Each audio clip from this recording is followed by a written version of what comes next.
Well, currently AUSMEPA, our latest development is with our what we call our Junior Ranger program, which is working with school children to educate them around the importance of the marine environment and for them understand the impacts of both shipping around in their local areas. So working with communities around the particular ports in Australia, but also working with the Indigenous people of Australia to help them understand and for them to understand the protection of the marine environment.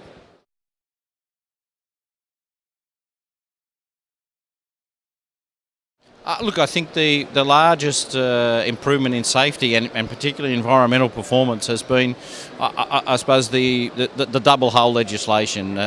If you look at the amount of tanker oil spills and groundings and major spills, has been significantly reduced as a result of the double hull tankers, and so that's led to a much lesser impact on local and coastal environments.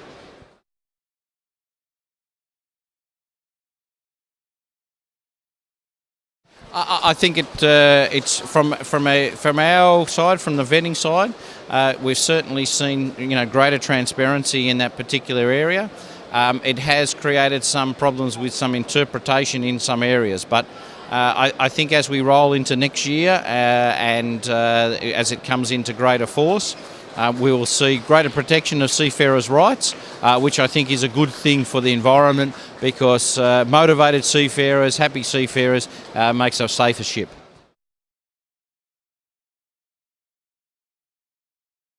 Well, I think we need to improve both sides. I think we have to improve our rule-making processes, but we also must make sure that the conventions that are already in place are adopted by the various organisations and taken up in the spirit of the legislation. So I think the industry complains about being too over-regulated, but I think what we have to do is make sure that's practical regulation.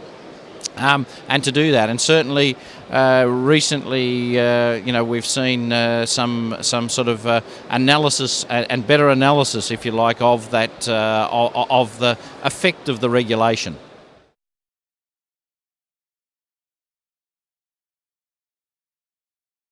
I think we just have to keep working hard so proper action and investigation of these tragic incidents and understanding why they occur.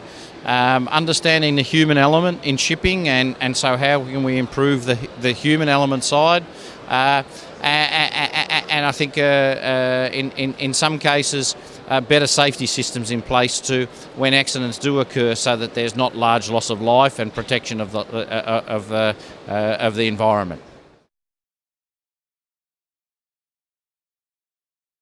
Well, I think